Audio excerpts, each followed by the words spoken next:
Thank you, thank you, thank you. I see that. Thank you. Welcome, welcome everyone to my IG live. Yeah. Can you just tell me where you're joining from this evening? Just tell me where you're joining from. Yeah.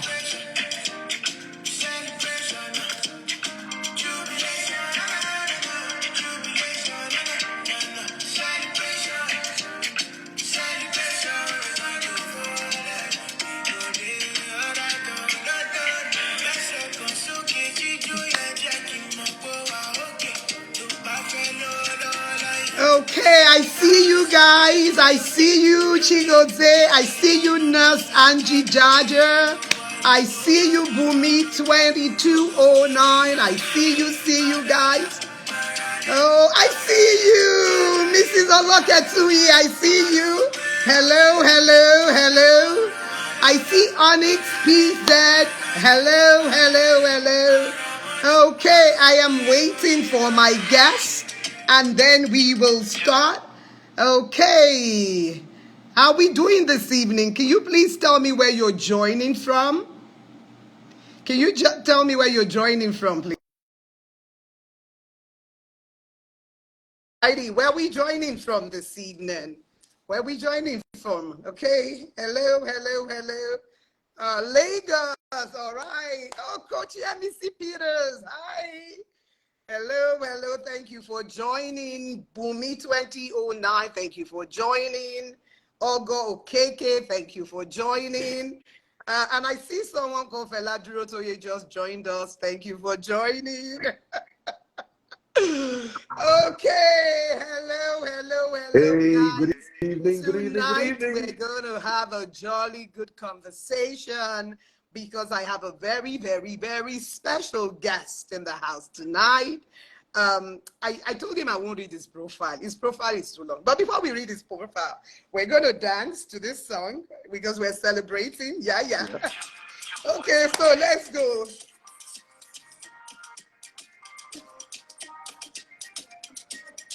Oh, okay. And I hope you know why I wanted this song.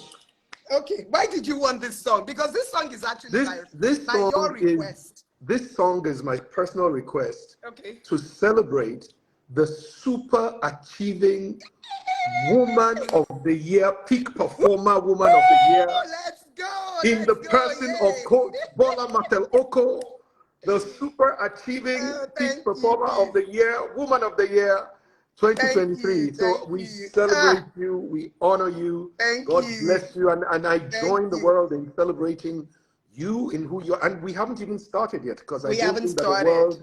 I don't think the world has come to fully yet discover Oh. the great treasure that is called Coach Ooh, I BM. just So got the thank you, thank you, goosebumps, thank and you you. know what that means when I say I got the goosebumps. So yeah. Someone Thank you. that Coach MEC Peter said Eddie likes to dance. So they didn't even see you burst. You didn't even burst any moves tonight because I know too that you like to dance. Yeah, but if everybody's out there, please help me congratulate and celebrate Coach Bola Mateloko for this incredible award. Thank It's a you. very well deserving award. So please, guys, help me fill out the chart out there with Yay! congratulations. Thank you, thank you, Send all thank the you. hearts, send all the hearts, send everything that Oh, you can, and wow, let's thank know. you, thank you. So I'm thank you. so grateful. I'm so grateful. And I've said it to you one-on-one, and I say it again tonight that I share this award with you because honestly speaking, you have been a big part of the journey to this point where I've received this award. So I want to thank you. I said to you today that I won't read your profile because number one, it's a bit long. And number two, I don't honestly even think it does enough justice to who you are, not just to me, but to so many people, your inspiration, I'm starstruck. What can I tell you? So, but let me tell a story in trying to introduce this my very special guest tonight. I'm a pastor, and I always say that there are times in life that you have what is called a God moment, and when you have a God moment, it's really a moment where God literally intervenes in the course of your life. And it's a life-defining moment because if you seize the moment, it has the potential to just have an impact on the rest of your life. And I had such a moment the first time I met my guest tonight, my very special guest, like he always says too. So it was a class called Speak for Gold that a dear friend of mine had gifted to me.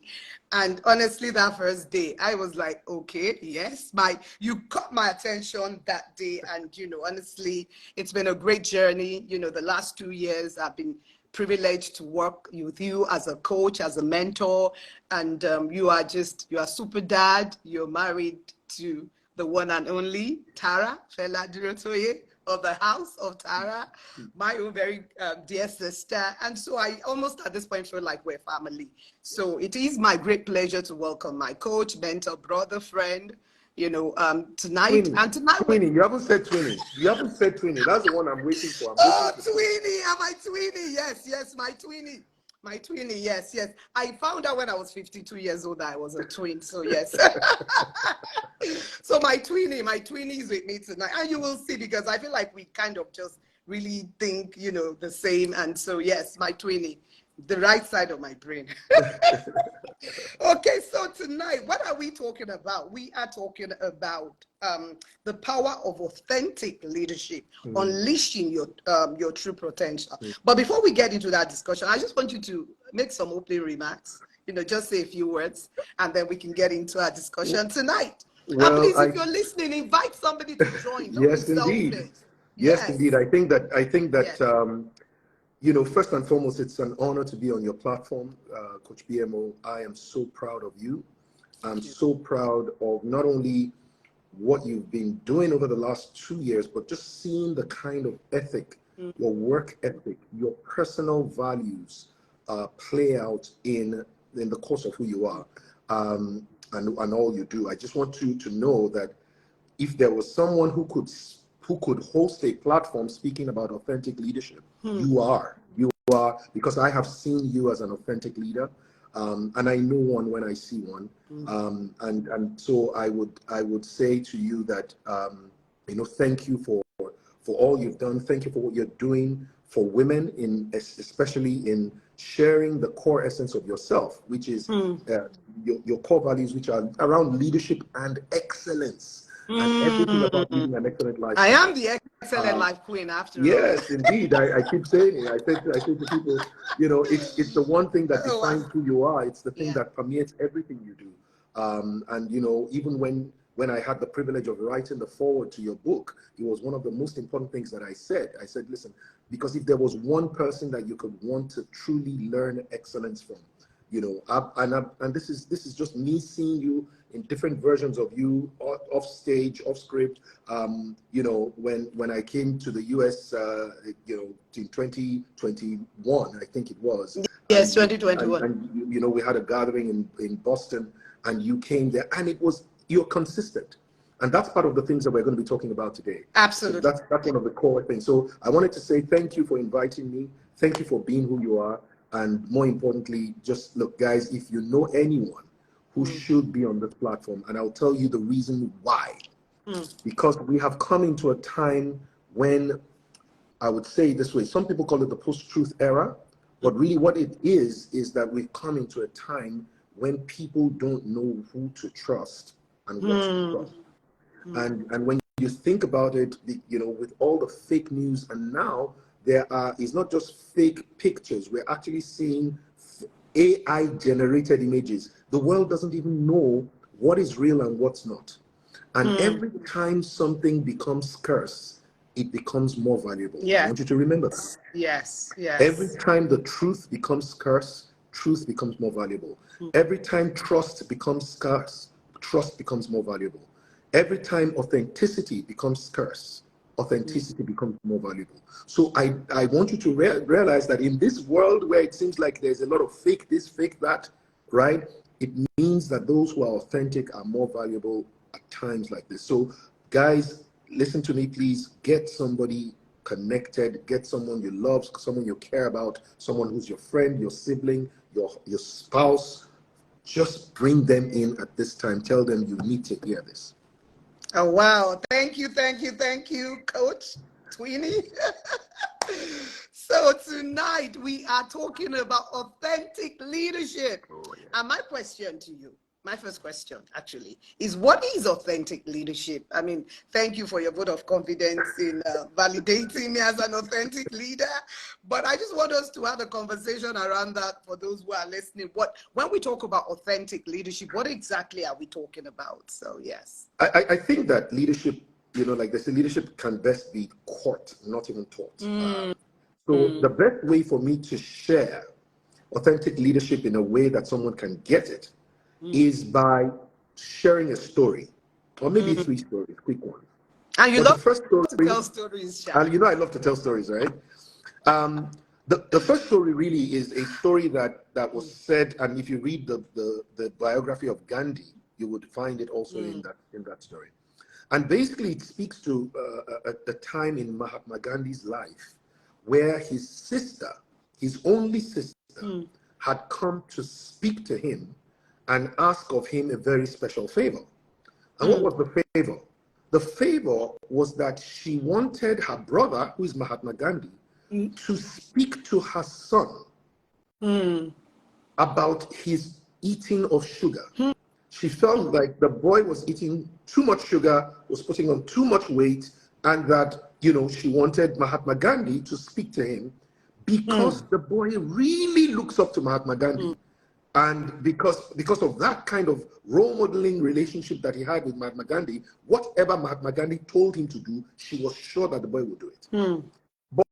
But to her surprise, the first month, nothing happened. The boy was still eating sugar. The second month, nothing happened. The boy was still eating sugar. The third month, fourth month, fifth month, she was in shock to imagine that this boy will defy his almighty uncle that he has, But then all of a sudden, she notices that he stopped eating sugar in the fifth month. So she goes to meet her son and say, "What's happening? No sugar today?" And he said, "No, I had a conversation with uncle yesterday, and he said to me that sugar was not very healthy and that I should not eat sugar anymore. And I take it." So she's in shock, right? And she's saying, "You had a conversation with him yesterday," he says. "Yesterday," he says. "He told you about sugar yesterday." So she goes back to meet him and says, "I don't get it. 5 months ago, I came to speak to you about telling your nephew that he should stop eating sugar because I know that anything you tell him, he will do. But he said to me, you spoke to him yesterday. I spoke to you 5 months ago. Why did it take you 5 months to speak to him?" Mahatma Gandhi said, "It didn't take me 5 months to speak to him. It took me 5 months to stop eating sugar. And I when knew that was I where you were stopped eating going. sugar, Yeah. I felt like I was now in a position to tell him to stop." Yes. Now, Yes. that is authentic leadership. Yes. Leadership That is an example, and I hope somebody can draw something out of that. That authentic leadership is leadership that is true to not only yourself, but to the values that you espouse. Authentic leadership is one where your true impressions are what finds expression through your words and your actions. Authentic leadership is what happens when someone attracts a following based on their true convictions, based on their true belief, based on their true character. Wow, absolutely. And that is one very interesting story. I'll tell you the other story that and I think you were actually in that class the day that I heard about this story. Oh, really? Okay, let me hear it. So it was the day that Steve Harris had come to speak as a guest speaker at Speak for Gold. And he told us a story around a gentleman who had approached him one of the days and said, Steve, I really love the relationship you and FD have. I read your book, how, I love it, and I've always looked up to FD, but, tell me about him. He seems to be someone who practices what he preaches. That is so important. And Steve Harris said, "No, he doesn't." And the person was in shock. He said, I've got this story, yeah. You remember now? He said, he said that the person was in shock to say, oh my God, I've always believed him when he speaks because I thought he practiced what he preaches. Steve Harris says, no, he don't. He preaches what he practices. Ooh, He says, I just had goosebumps. if Yeah, FD has not practiced it, he will not preach it. He will not say it if he has not tested it. And I nearly broke down in tears because that, for me, was also some way of somebody who has been with you for many years, who validates you at the highest level. And so I close by saying that authentic leadership is true. And because it is true leadership, it is able to generate and earn the trust of those who look up to that leader, who believe in that leader, who believe in the cause, knowing fully well that what they believe in is true. Okay, so my next question will center around the fact that now we've talked about authentic leadership. So why is it that some people will be in a leadership position but will struggle to lead people? I kind of know where that one is going to. So yeah, because we've said that authentic leadership is leadership by example. That means people are looking at you and they're seeing what you're doing and they are following your example. So the converse of it is that why would somebody be a leader and people would actually struggle to follow this person, even though the person is a leader? So, well, I think that the straight answer to your question is because positions do not make you a leader. That's where I wanted you to go, actually. Yes. Positions don't make you a leader. Yes. And the lack of a position does not deny you the right or the access to leadership. So if you define leadership from all the different ways that you can, John Maxwell would say, oh, leadership is influence. You are not influenced simply because a person is in a position of authority, right? Some other people would say leadership is the ability to galvanize people to solve problems, right? You don't need a position to be able to solve problems. Absolutely. Some other people will believe, and this is one of the ones that is my favorite definition because I think it came from me, is that leadership is the ability to bring out the best in yourself and others. And so the truth about it is that what makes you a leader is not the authority that you exert over people through fear of whether you can rebuke them, whether you can whether you can reward them, that gets them to behave in a particular way. You can command people and still not be a leader. Absolutely. You can be a ruler with power. You can be a ruler with title. You can be a ruler with authority, but you don't need any of those things to be a leader. A leader, and let me define, one of there are four key, what I call the litmus tests of leadership. And the way you know whenever you're a true leader or not is, will the people who follow you still follow you if, number one, if they don't have to? If there was a choice as to whether to follow you. Very interesting. Number two, if their choice would attract no sanction or reward. Number three, if they had more time to think about it. And number four, if they had all the information that is required, not that you are hiding some part of the information, but if they know everything you know, will they still follow you? If they had time to think about it, will they still follow you? Yeah. If you could not sanction them, even if they decided not to follow you, will they still follow you? And so one of the ways I always say to people to know whether you're a true leader or not is not when you have a position of authority over people. Is when you have now changed your role and you don't have any authority over them anymore. And when you are no longer their manager, will they still pick up the phone and call you for advice? Yeah. Will they still ask and seek your opinion? Will they still, will they even block you? And say, thank God. If those guys were to resign or you even fired them, how many of them will ever still pick up the phone to call you? How many of them will ever pick up the phone to seek your opinion?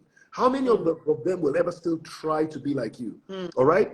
And I see another great authentic leader in the house, Ned Okonkwo, my brother. Dr. Ned, Thank you, Dr. Ned, for joining us. Yes. Just joining. So I mean, for me, I think that one of the things that I always like to do is to say to people, don't use your position in any way to compel or coerce people to do things. It's better for you to use a decision, share your own decision with them. In fact, many times authentic leaders understand that they are not the smartest people in the house. Absolutely. Because one of the core things around authentic leadership is knowing that it's something called self-awareness, right? If you don't, you can't be true. You are jumping the gun.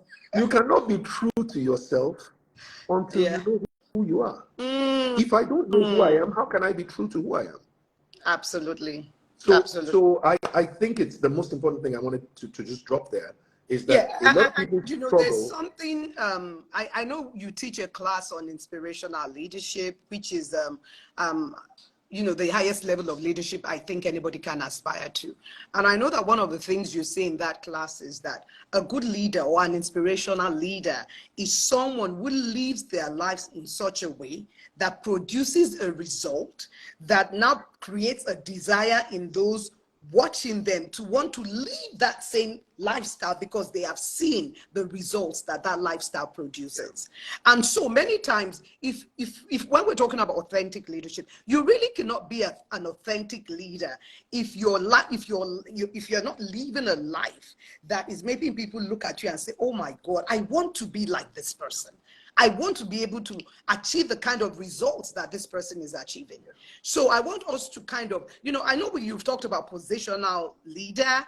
So let's talk about motivational leaders and inspirational leaders, because I think both of them are very close. And you also talk about that in your class. So what is the difference between a motivational leader and an inspirational leader, which I believe, like I said, is the highest form of leadership that anybody can aspire to? So a relational leader is someone whose followers follow them because of the relationship that they have and the impact and the benefit that they derive from that relationship.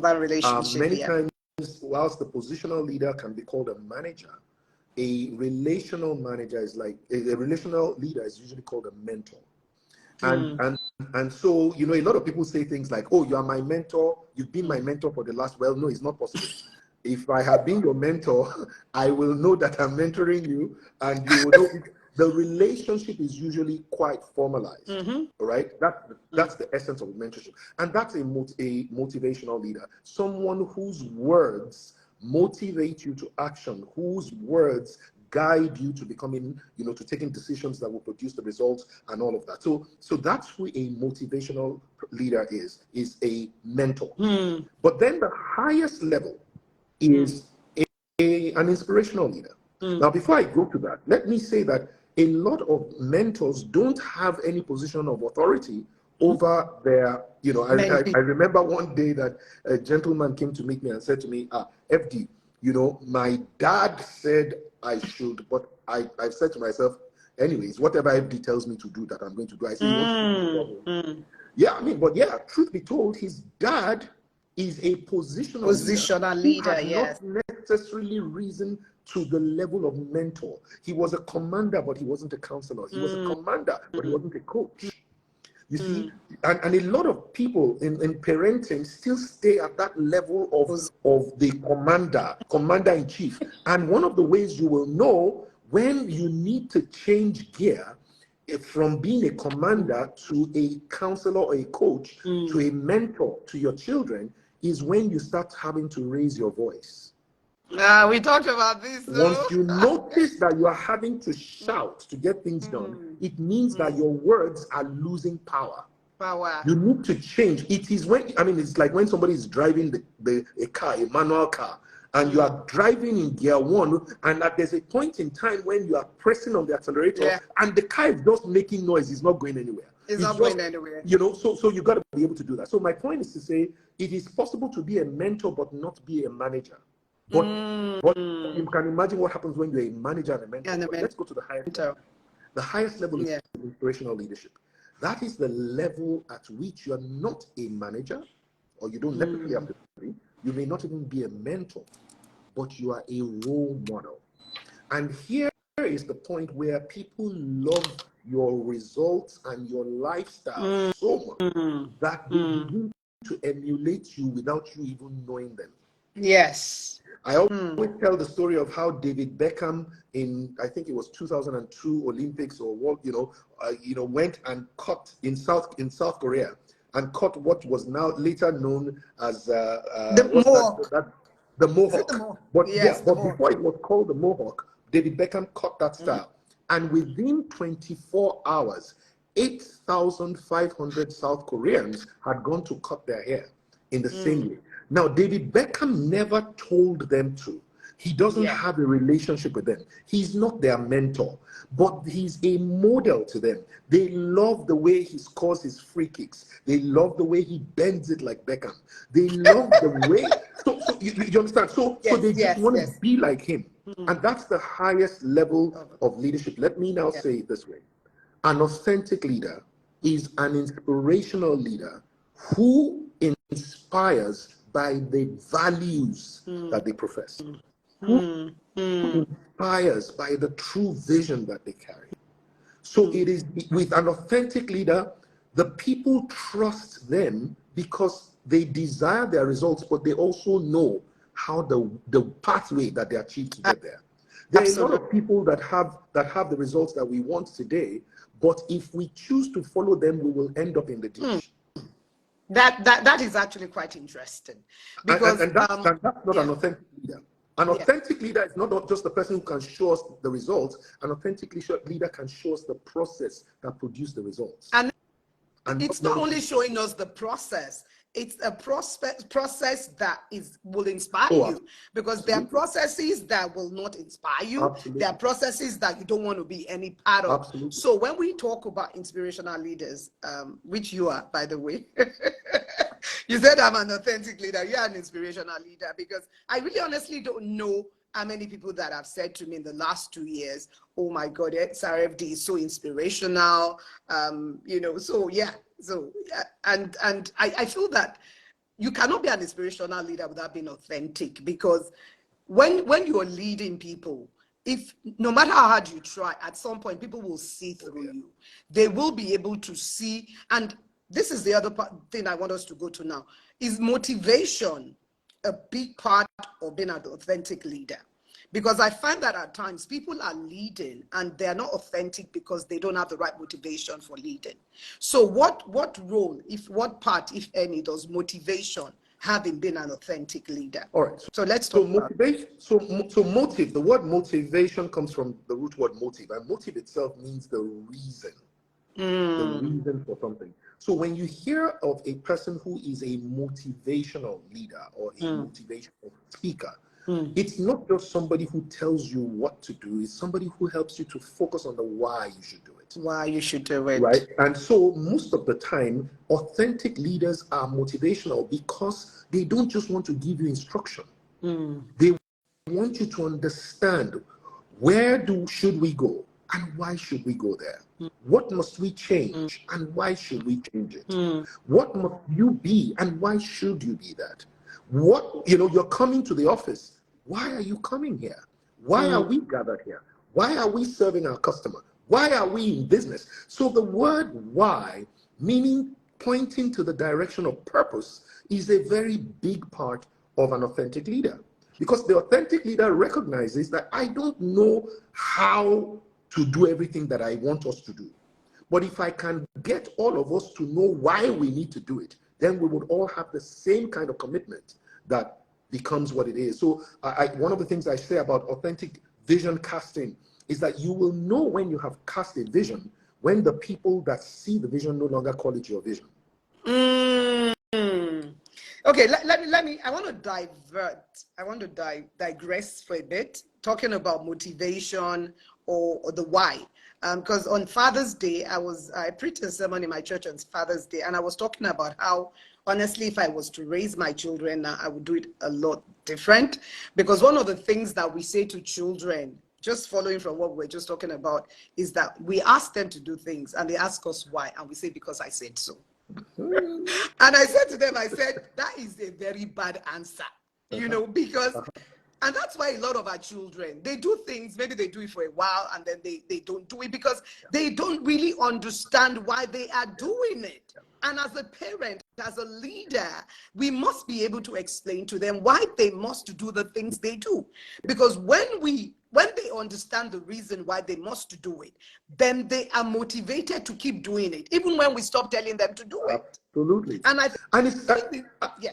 you know, it's so interesting that what you've touched on is so big, because there are so many of us that were raised that Yes. way. I mean, and then now we are coming kind of like, you know, the truth about it is that most people never went on any parenting course before they took their babies out of hospital. I think that in the Nigeria we want, one day, before you can take any Nigerian child out of the hospital, you must have gone on parenting Oh my 101. So that we know that when we are entrusting that child into your hands, you are Someone not said going to something that when train. parents beat or scold us, I want to read it. The person said, or when parents beat or scold us and we couldn't get it. And in fact, you can be beaten for asking why. Like, why? Why? You are asking me why.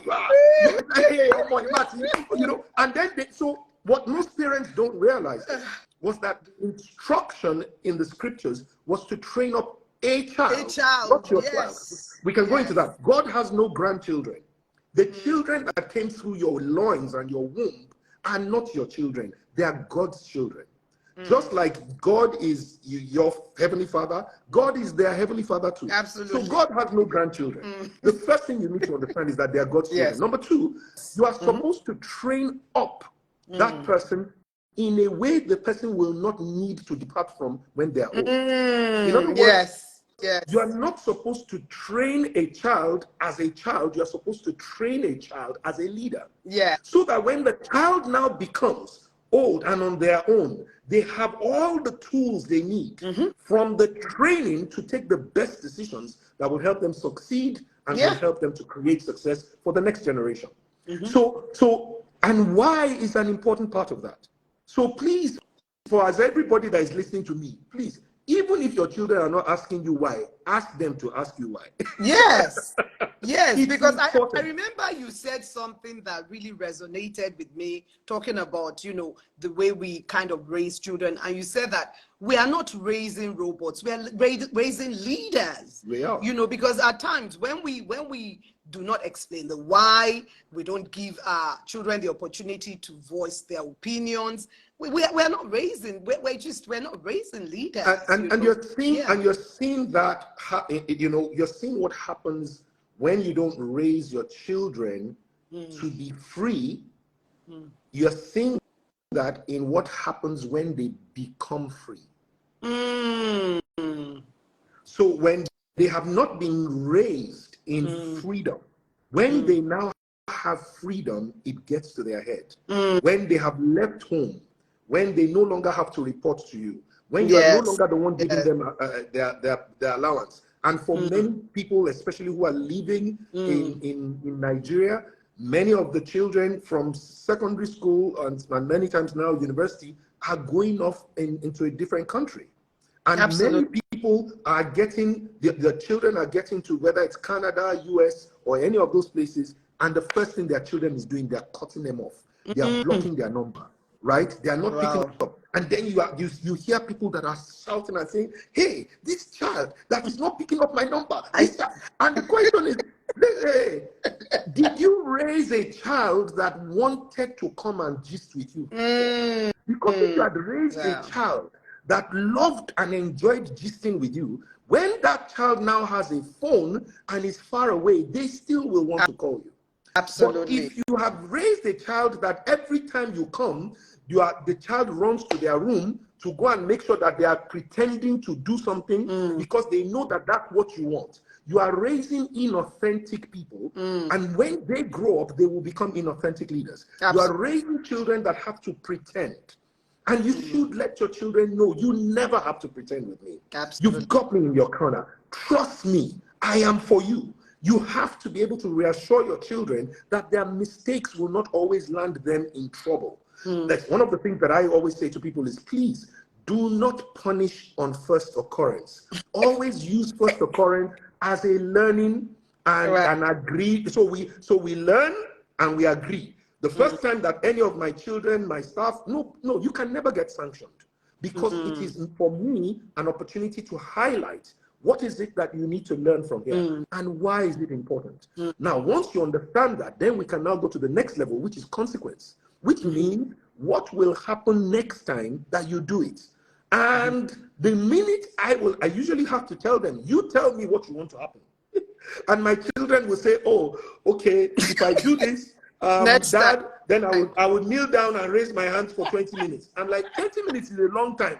Are you sure? I say yes. Okay, good, fantastic. Or in some instances, Father, Daddy, if we do this, then I want three spanks. I say 3 spanks, only 3 spanks. Say yes.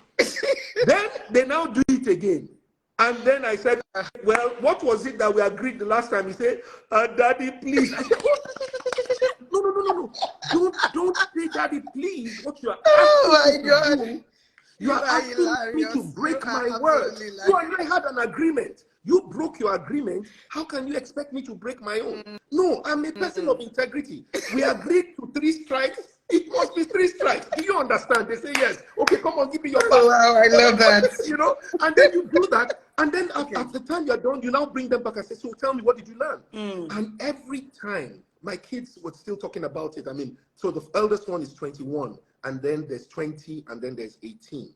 And it's interesting that when they sit down and they're gisting, and they're talking about, you know, how Dad will spank you, and then he will hug you, and then say, what did you learn? And you're saying, no, dry your tears now. We've done the thing we agreed we were going to do. So tell me, what, you know, and for me, it's because they have to understand that consequences are real. Yes. That consequences do not, you know, the law does not necessarily say, oh, because I love you, I like you, if you do something wrong, you will not get punished for it. But so most of the time we will use the first occurrence to learn, but then once but even the Bible says, him who God loves, he chastises. Oh yeah. So I mean, I always say to my children, and there are 2 rods with which you are supposed to use to train your child. And one of the things that the Bible says that is very interesting is how it says, be careful to train. That means you have to train with care. With care, yeah. You cannot train with anger. And there are 2 rods that you have to be able to use very delicately. The first rod is the rod of the tongue. The tongue is the rod. And then the second one, for me, is the rod of the hand.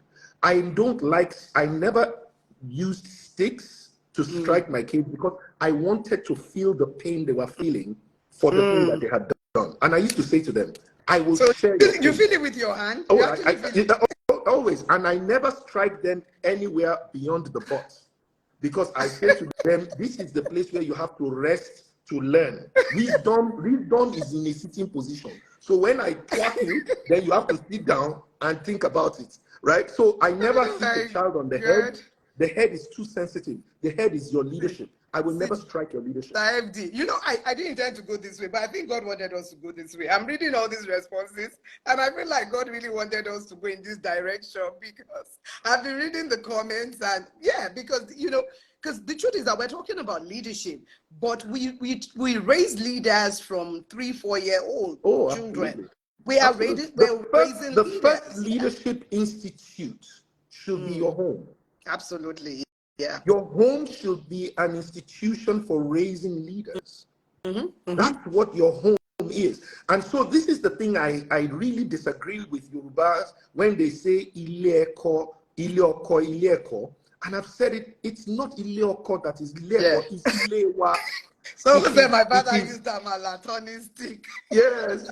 You know, it is Ile-wa that is Ile-eko. It is not only an institution for the wife to learn, for the husband to learn, and for the father to learn, and for the mother to learn, and for the children to learn, and for everybody to learn. So it's really Ile-wa, Ile-eko, right? And so we've got to remember that as authentic leaders, we must never threaten things we cannot deliver.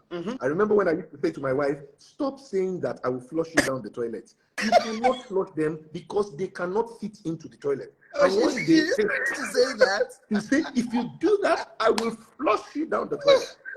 I said, number one, you are not going to flush them. Because you yourself, if you flush them, you go and look for them. But they can't even fit into the toilet. So you know, but again, it's still coming back to that thing to say, can your words be trusted by your children? If every time you say to somebody on the phone, oh, I'm on my way, and your children realize that you haven't even taken a bath, that's you're training them to not be Yes. authentic leaders.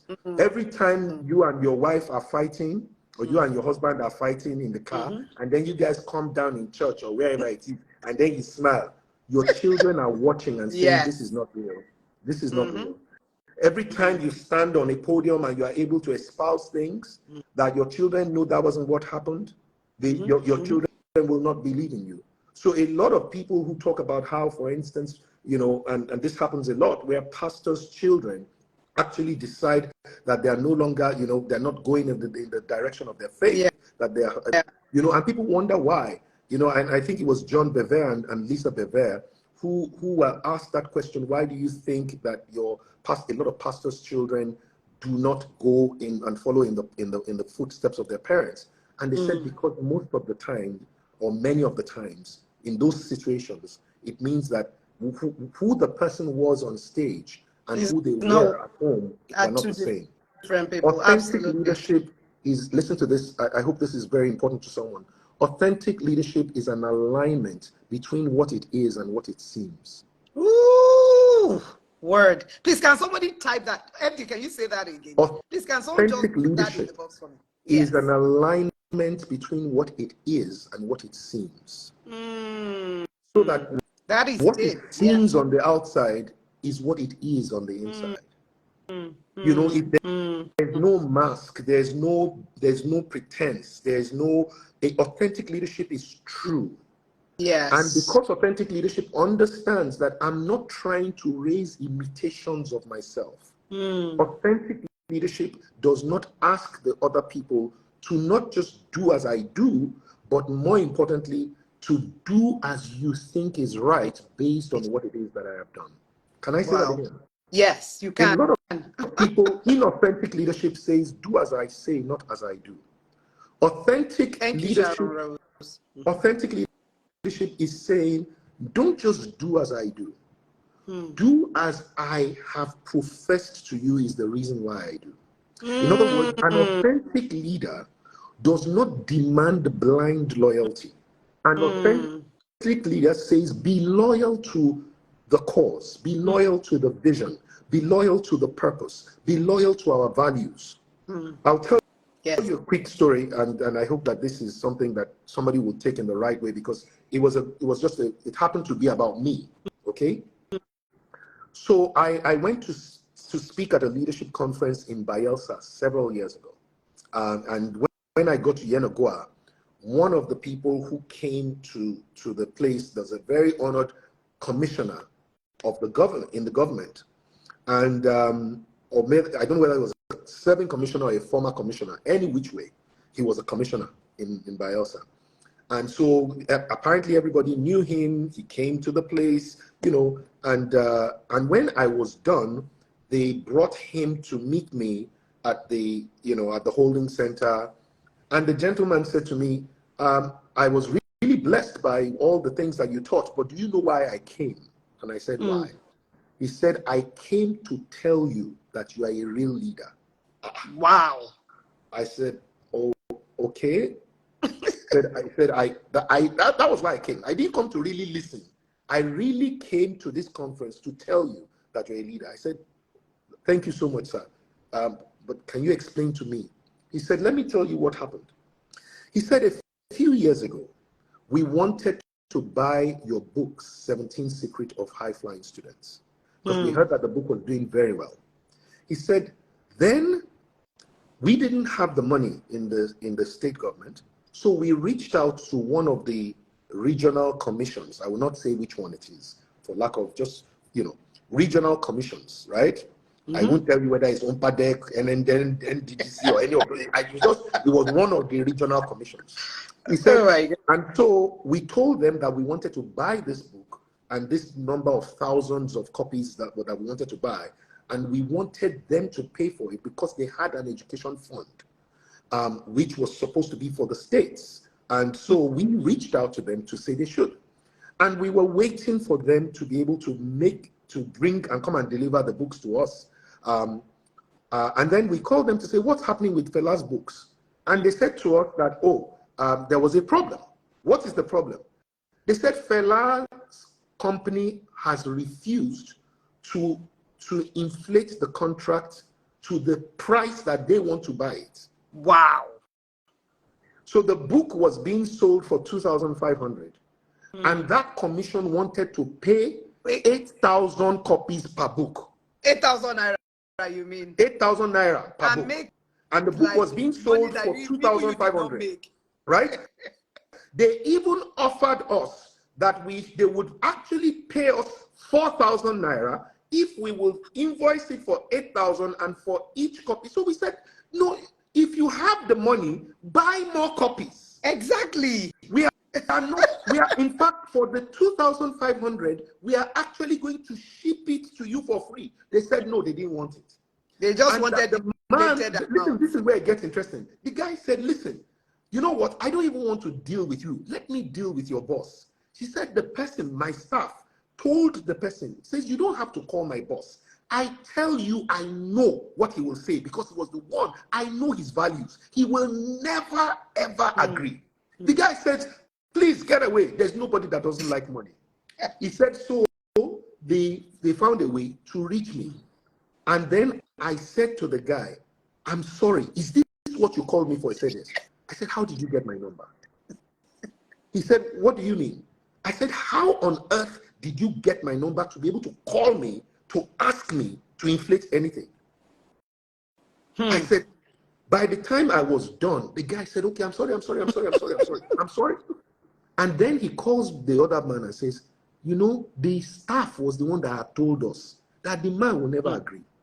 And what the man said was, he said, Fela, it's not about whether you refuse to inflate the contract. He said, that's not what it is that blew my mind. It was that your staff knew.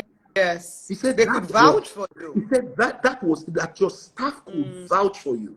And I thought to myself, oh, thank you, Lord. What if I had caved in? That my staff are going to boast that my boss will never inflate contracts. Then you now hear that it is 8,000 naira and they want to buy this number of thousand of copies. You now say, okay, let's do this one time. You would have shattered that person's completely. Because authentic leadership is always true every time. Absolutely. And even when you make a mistake, it's an honest mistake. Yes. It's not a mistake that bends your values so that what was wrong is now all right, altered right. Your staff, your children, your wife, your husband, the people who look up to you should be able to vouch for you. Absolutely. Because of how consistent you have been to your values. And I think that's just something I wanted to share. That's such a great story. And I'm not surprised about that story because I have seen, you know, you've told me also many things that you will not do. And not only have you said it, we have seen you be consistent in doing exactly what you say. So I want to jump to the other side of our discussion tonight, which is about unleashing your potential and the role that coaches have to do with that. You know, I always joke that 2 years ago, I didn't have a coach, but now I have 4 coaches because I understand that, you know, I'm going to ask you in a second, what is the role of a coach? Because I just want to give this testimonial before I ask that question. I have in the last 2 years been able to experience firsthand the value that a coach will bring to you, whether it's to give you clarity, whether it's to give you direction, whether it is to help you harness your abilities and your giftings to be able to be the very best person you can be. So in talking about unleashing your potential as a leader, what role does a coach play in doing that? So yes, consistency. So let me read something. So yes. People are saying you are consistent, you're absolutely the person that we think you are. Authentic leadership is always true every time. Yes. I wanted to anchor on that. Yes. You know, Israel, and I hope everybody's listening, I didn't say authentic leadership is always right every time. I said authentic leadership is always true. Every time. Yes. And sometimes you may make a mistake. But like I said, it will be an honest mistake. It will Yeah. not be a mistake based on your values. It could be Can a I ask mistake you a based question on. though? What would be a honest? Let's give me an example of a honest mistake, FD, so that people know that okay, maybe I've made a mistake and it was honest. Give me an example of a honest mistake. Yeah. So an honest mistake, first and foremost, is a mistake that comes from you probably taking a decision, thinking With the based on best some of information, intentions. thinking that it was in the particular way, and so let me give you an example. You know, an honest mistake can be you hearing one side of the story and taking a judgment on the person you heard the story about, and then reacting in a particular way to that person before you realize, oh my God, it was not true. But because you didn't know, maybe you had decided that, no, somebody said they want to have a meeting with you, and you had heard something about somebody, and they said to you, that person, this. So you decided, I beg, I don't want to have a meeting with that person because of this reason, right? And then you now realize that the thing that was said was wrong or was not true. Yeah. It was just from one person's perspective. You were protecting yourself from something you have heard, but what you've heard apparently was not true. So it was an honest thing. You were taking a decision based on what you had heard, but what you heard, you found out was wrong. That's an honest mistake, for instance. Okay, and I can so go on differently. before we go into this coaching thing, I see a question that I want the person to clarify it, and I also want you to address it. Someone, Ile Walex, is asking, is it possible to start afresh? I mean, to be authentic, giving in for many manipulations. So can you give us a little clarity? Because I think what he's asking is that if you've not been authentic, can you now start? I absolutely, yeah. I'll start by saying authentic leadership understands that the best version of me is always still ahead of me. Absolutely, and that my job. Yeah. And that my job is to try to become a better version of me every day. Yes. And so it doesn't matter the mistakes I made in the past. I will own up to them. I might even be willing to share them on a public stage if it will help people and stop other people from making that mistake. And authentic leadership is not denying the mistakes you've made, right? But being able to own up to them. Authentic leadership is being able to learn from the mistakes. I am sorry, but then learning from them. So it's one thing to admit, to accept the reality of those things, you can't change that, and then to be able to own up to it and then learn from it. And authentic leadership says, I am now because I used to. I love that. I am now because I used to. And so yes, Ilewalex, a lot of people who are not authentic have used manipulation to get people to do things that will serve their benefit. One of the things I like to say, if I can just quickly say this. Sorry. Yeah. Authentic leadership is self-aware but not self-focused. Authentic leadership is self-aware but not self-centered. The center of gravity of a true leader is always in others. The center of focus is always for others. But an authentic leader is self-aware, but you're not self-focused. So it's important that you and this is one of the things that if you've made a mistake, see how can my mistake be used to help others? How can my mistake, and I'm work in progress. I remember that Tara had posted something during my birthday, and it was very kind of her. She talked about this guy, this man, blah, blah, blah. And somebody said in a chat, we need to clone 1,000 FDs. Oh, wow. And that was a real compliment. But I went, I'm not one that usually likes to go and comment on, many times, I'm sure you can testify. But I went to that particular comment and I said, please don't clone me yet. I'm still work in progress. Yes. I said, I'm still work in progress. So don't think that I am the best version of me yet. No, I'm still becoming a better version of me. I'm working on myself on a daily basis. I'm still learning. So don't think that I am the guy that you must clone. No. I'm hoping that anybody that looks at me and tries to be like me must become a better version of themselves. I cannot want to be an authentic leader by creating imitations. And what I was actually going to say is that, FD, I think there is a level of relatability that people actually see in you as a leader when you are willing to own up to your mistake. Absolutely. Because I think at times we think leaders are Absolutely. perfect people. We put them on this pedestal and they can do no wrong. But I think that when people see you as a leader, I've made a mistake, I own up to it, I apologize for it, I recognize I can do better, there's actually a part of it that endears the people who are following you even more. Absolutely, because what's happening is that every time you own up to a mistake, you are becoming transparent. Yes. You are not hiding your mistakes as like skeletons in a cupboard. In fact, one of the things that I say is authentic leaders. You have no skeletons. Authentic leaders have no cupboard. So there's nowhere to even write skeletons. What's the point? Do you understand? Because you are not, I always say to people, if you have to password protect your phone, right, from the people you love and care about, I tell you there is something for you to check. I mean, if your spouse cannot have access to your phone, and this is the person you are lying down in bed with, right, there's something for you to check. There's nothing wrong with your spouse. It's you that you should check yourself.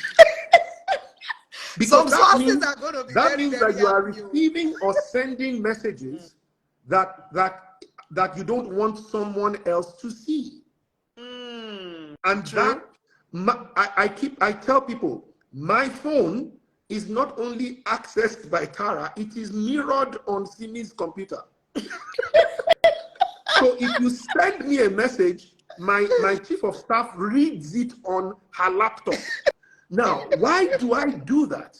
So that the message that I will have to find a way not for her to read will mean that message has a problem. So not only do I have my wife has absolute access to my phone, but my staff are reading my messages. That is transparency. That's total transparency. That's transparency. So you know that you can't play hanky-panky. There's nowhere for you to hide. You are up front, and therefore you are relatable. They can trust you. Absolutely. Okay, so let's talk about unleashing your potential, because I feel like in the last 2 years, I have had coaches who have helped me, and you have been my principal coach. So, so let's talk about that, because I want us to get to my pet project, the Women's Lifestyle Hub, and my leadership program, which you were so kind to curate with me. So what role does a coach have in helping you get to a place where you are able to unleash your potential and being the very best, version of you? So do you want to speak to that? I'll say it in a very short way. Coaching is the ability to help other people become the very best version of themselves. By trusting that a better version of themselves lies within them, and that through the coaching process, you can help that person reach out to bring out that better version. Whether that comes through finding a solution, whether that comes through being able to bring clarity of vision, being able to bring clarity to that person, being able to help them align their activities with the true essence of who they are and their goals, whether it's being able to help them reach within to bring out a strategy that will work for them. Whatever the thing is, coaching comes to the coach comes to the coachee with the understanding that you have the solution, to the problem that you're seeking, that you have what it takes to get a better outcome than what you have, that you have the ability to be a better person than you are right now, and then helping to guide them, especially through questioning, to get them to search within to bring that better version out. And so whenever you go to a real coach, the coach is not telling you what to do. The coach is asking you questions that causes you to look within so that you can discover the things that you're carrying that have not yet been expressed. And that's what your potential is. Your potential is everything you can be but have not yet become. Your potential is everything you can do but you have not yet done. Your potential is every result you can have but you have not yet commanded. You have not yet had it. FD, no, you're going to have to repeat that. You're going to have to repeat that. Because you are saying it a bit too fast, and I feel like somebody really needs to hear it. So I'm going to have you repeat it. Yeah. So I said a coach always comes believing that you got inside you the potential to be better, to do better, and to have better. Yeah. And I said your potential is everything you can be but have not yet become. Your potential is everything you can do but have not yet done. Your potential is everything you can have but you haven't possessed it yet. And so what a coach does is a coach comes believing in you. So coaching is an act of faith. Coaching is an act of belief that you have what it takes, that you know what to do. You may not have come to the knowledge of it, but you actually know what to do inside, that the solution lies in you. So for real coaches, they're not there to just tell you, they're there to ask you so that you can find, and this is where it gets interesting. You know, like everybody says, people like their own children more than any other person's child.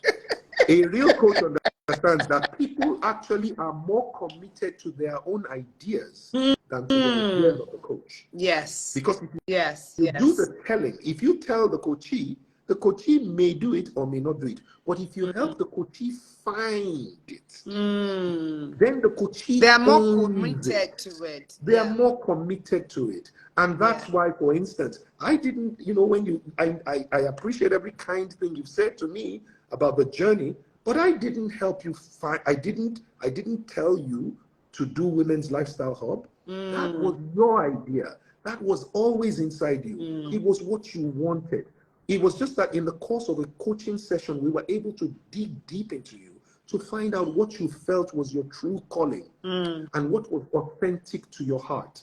And you were able to say, really, this is what I would love to do. And then we said, okay, so how do we go from what you would love to do to what you're actually doing? And that was the process that we went through. And so today, I say to you, and a couple of days, I think 2 nights or so, we were still talking about this. I said, you're going to be doing many great things. Amen. One thing I know for sure is that one of the greatest legacies you will leave for humankind is going to be the Women's Lifestyle Hub. Oh, wow. I just had goosebumps. I know it. I know it like I know my name is Fela Durotoye. And that's because it came from your spirit. It came from your soul. It wasn't an idea that you caught and you're running away with. It was a revelation that you got about who it is you are and what it is you do. So I am truly, truly, truly proud of what you're doing with the Women's Lifestyle Hub. Thank you. And I endorse it for everybody to be a part of it. Every woman who wants to be a true, excellent leader, a true, authentic leader, should come on your 6-week program. Yes, and we're going to be talking about that because we curated that program together, and I'm very, very grateful. And 2 of these sessions, so let me talk a bit about Women's Lifestyle Hub. So Women's Lifestyle Hub is a platform that I launched in December. It's for executive women or any woman really looking to be a leader in whatever in their field. And basically we start off with I see some of my alums in the house. Thank you, Sumbo Lualano. Thank you for the clap. Yes. So basically we start out with a 6-week leadership induction program because we believe that every potential member of Women's Lifestyle Hub is a potential leader. And the two first sessions in the 6-week leadership program is actually discovering the leader within you and discovering self, because I feel like a lot of us, we don't know our potentials, we don't know our capacity, and so we try to help you do that so that you can be the authentic inspirational leader that you have inside of you. So we're going to be starting, thank you we're going to be starting the second cohort. We graduated our first cohort, and thank you, FD, being our graduation speaker. You were kind enough to speak at graduation. So the first cohort was 18 amazing women. And I tell you, I got emotional at graduation, just hearing them share all their stories. And it's like every time I come on with you, I feel very, very generous. So today, woo, drum roll, drum roll, drum roll. I am giving out 2 spots to somebody who has been on this IG live. So I'm giving out 2 spots. We kick off on Saturday, the 8th of July. And I'm feeling very generous, like I said, because I always say that, you know, you're a man of great generosity, and your generosity has rubbed off on me. And so tonight I am very generous. And so if you want to be part of this 6-week leadership induction program, which I guarantee you will be a life-changing event, please jump to my Instagram at Bola Mateloko, send me a DM and tell me why you should be part of this leadership program. So like I said, I have I have 2 spots that I'm giving away. King Skia is asking, why not men? I will send them to you. I will send the men to you. Oh, why not men? Oh, I'm so sorry. Maybe we'll think about doing something with men.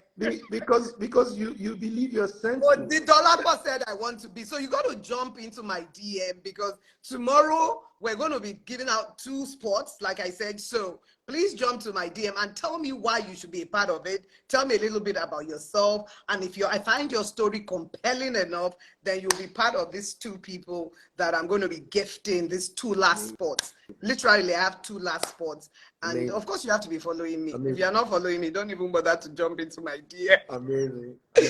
Oh my God. So MD, we're getting ready to wrap up. So just tell us about the value of this program, because like I said, we curated it together. Yeah. So if you want to tell them from your perspective, because if I talk now, it'll be like maybe I'm biased.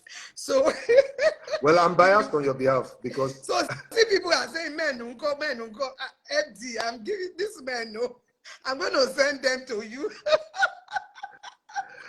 Well, I'm going to send them to you, but let's just really talk about the program. Like I said, it's a 6-week leadership program. It's once a week. Please, men are always left out in this. Oh my God, I feel so bad, FD. No. I think we have to come up with a leadership thing for men. Run into the DM. People are running to the DM. Okay, run, no. But let's finish. Make sure you finish listening to us before you run to the DM. Okay, so FD, let's go. So tell me about the thing about it is, you know, clearly, my first question to you is, who do you want to be? What do you want from life? And what would you like to leave behind as a legacy? If you can answer those 3 questions, fantastic. You don't need Kim. Oh my God, see who is on the line. Uche Kim. Thank you, Kim. Thank you, Kim. Oh wow, yes. Yeah, but that's exactly what the 6 weeks wants you to help to make you. You know, it's being clear about who you want to be. Who are you? Because you cannot be a leader of others if you cannot even lead yourself. And that's why it starts with personal leadership. So who are you? Who are you? And are you worth following? Why should anybody be led by you? Right? That whole understanding of the dimensions of your life, of the wheel of life, that you have many aspects to your life, and you have to be able to be intentional about how and what you want from life in each one of those areas. These are some of the things that you will get to learn about your own personality. Who are you? What makes you who you are? What do you like? What do you not like? You will get to learn about your strengths and your weaknesses, so that you can be able to control your weaknesses and strengthen and use your strengths to your own advantage. But more importantly, it then begins to go into talk about how you can also then go and lead others. Yes. So it now begins to look at power relationships within your workplace, within your business, within your mandate. How do you manage the power structure in your how do you make, know who influences you and who you influence, and be in a better position to do that very effectively. That means so that you are able to not only influence the people who are your colleagues, the people who report to you, but even the people you report to. Yes, Okay. Then absolutely. it goes on to look at even things like how do you have work-life balance, right? And My, then and you know that's my passion. that's your What passion, right? And it looks at that so that most people think that it's all about just, oh, is it work or life? Is it life or work? No, it's actually not about work-life balance. It's about work-life integration. It's about integration. making sure that there's work-life alignment, that what you're doing as work is what you were created to do for life. It's about making sure that you are able to find purpose in your work. And all of that kind of thing is what helps to make that happen. And then, of course, it then goes on to look at how are you having fun? It also I looks at like even that. though That's the way we round yeah. it up. And then it looks at even the way what they call power dressing, right? How do you present Yes. yourself to Yes. the world in a way that you would like to be received and the way you would like to be addressed? One of the things I always say to people is make sure that your expression is a reflection of your impression. And that is I very love important, that. right? Don't look like where you are, look like where you're Where going. you're going. And that is not inauthentic. That is authentic when your vision is true inside. So you're not trying to behave as if you have more money than nobody's asking you to go and carry a fake designer bag.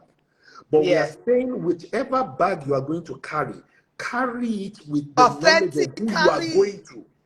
Go carry it with the knowledge Yes. of where you are going to, who you are going to be, and so, and that is basically the kind of thing I'm talking about. So I think it's just, I think the two things I love the most about the Women's Lifestyle Hub is that you get to be able to connect with other authentic leaders Yes. at different levels, but who are becoming something.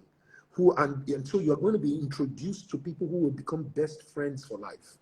You are going to Absolutely. get new We BFFs. call it strategic relationships. Strategic We are relationship. so focused on forming strategic long-term relationships. Absolutely. That's something that we emphasize in the Women's Lifestyle Hub.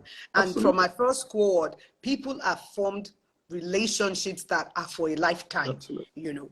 for a lifetime. And the other interesting thing is you also didn't get the opportunity. The platform connects you with power women. Yes, we Women who call are them our doing mentors. amazing mentors, right? Yes, So yes, those yes. mentors are people that many times you've been seeing from afar, you've been going into their DM, you've been liking. Now you have the opportunity to actually be in the same room, to listen to them, to glean from them, to ask them questions and develop relationships. So I don't think that it's about just 6 weeks. The 6 weeks is about a lifetime. Yeah. So when you are thinking about what it's worth, don't say to yourself for 6 weeks. No, ask, is it worth this for a lifetime? It's That's an how you judge. investment. Oh yes, that's how you judge what it is that is. So I would love to see everybody in every woman who is going somewhere, every woman who truly wants to be the person they were Yeah. created to be, to influence the world in a way that they can. I hope that every woman, will find a way to make that investment and be a part of this. Woo! And Yes. if the class is full, get on the wait list. Yes. Because we have these two. In fact, these two is going to take me over my class size. But I just, like I said, every time I do an IG live video, I feel very generous, and I'd made up my mind. Even though I signed up 3 people today, I'd made up my mind when we said we're going to do the IG live. I was going to give out two slots in the class. So, and I'm a woman of my word. And that is what what Yes. makes authentic leadership is that Yes. you say something, and even when you said it to yourself, that you keep that word because your word means something to you. Yeah. Because when I said it, nobody heard it, and nobody Nobody heard has it. been able to hold me Nobody accountable heard it. to it. Yeah, Yes, but like I said, it was something that that was my intention when I was going to do this, just absolutely, to be a blessing to 2 people absolutely. and just to encourage people. You can go to my website, bolamateloko.com. You're going to be able to read a lot more about the Women's Lifestyle Hub, the 6-week leadership induction program. And honestly, there's something I learned from my coach, who I'm talking to tonight. We never use the word cost, because when you ask people to do things, they'll be like, oh, what's the cost? Cost means that it's almost like you feel like you are losing something. We talk about investment because at the end of the day, you are making an investment in yourself. And I know the investment I've made in my, in myself in the last 2 years, working with 4 different coaches. So, and I can guarantee you that it is worth the investment. I always say that as ladies, there are so many things that we spend our money on that really are not really, they don't bring a lot of value to us, whether it's that new pair of shoes or that purse, but when you talk about, doing a leadership program like this, that would actually be beneficial for you for the rest of your life, I really cannot see how you would not make that. And can I quickly say that one of the things we heard from all the women that came on the program, as I listened at the graduation, was that they didn't just become better women, they became better leaders in their Leaders, workplace, yeah. but then they also became better wives, Mm-hmm. they became better mothers, they became better friends. Some of them even said the relationships with their parents were fixed. So in a way, you become a better you that now gives benefit to all these other people that you love and care about. Yes. So Yeah. you are not the only person that gets a benefit of this one. The returns go to your husband, it goes to your kids, it goes to your teammates, it goes to your boss, everybody gets a benefit from you being a better version of you. Can I just give a testimonial on that? Because I did talk about this when I launched the Women's Lifestyle Hub. I said the biggest beneficiaries of me being coached have been my husband and my children, because my voice is very, very low now. This thing you were talking about, that when you raise your voice, I mean, you are just, you missed it. And honestly, I think it was just because you were really, you were in a position where you wanted to learn to see what to bring out the better you. And one thing that I said that really touched you was, I said, raise your point, not your voice. Yes, yes. You ever have to raise your voice, your point will be diminished. You cannot raise your point and your voice at the same time. And most people don't know that you also said you don't want to be every time you shout, you are actually not being heard. Oh, wow. A powerful session. Thank you so much. Oh, FD, when we talk, we can just keep talking. Always a pleasure. But I just want to thank you. I mean, this person is right. It's been a very inspirational session. And honestly, you keep inspiring. You said to me 2 days ago that I was inspiring. You were talking about something, but the truth is that I'm even inspired listening to you right now. So thank you. I'm so grateful. Please, can you just help me thank Sir FD? Just drop some comments in the box, drop some emojis, tell him thank you for me. Well, if you really want to thank me, just go and sign up for the Women's Lifestyle. That's the way you will thank me. If you can thank me, if that is, wow. The person said my DM is full now. I don't know. I haven't checked. I have to go and check. But thank you guys. This has been so much fun. So much fun, honestly. Thank you so much, FD. I love you, and I am so grateful. Because I know when I asked you to do this, I know your schedule, and you were so gracious and enough to do this with me. And yes, see there. Thank you, Sir FD. We are grateful. So thank you. So everyone, I'm going to save it. Because there are too many nuggets. I mean, this is not something that you listen to once. So I'm going to be saving this IG Live, and I'm going to post it on my timeline so you can go back and listen to it over and over again. And please share it with as many people. So when it's saved, please tag somebody in the comment section that you think my coach is too much. It's too much. My coach, my twinning. I believe in you. That's why. Oh, thank you. I'm so grateful. All right. Okay, everyone. Thank you. And I will catch you later. Bye.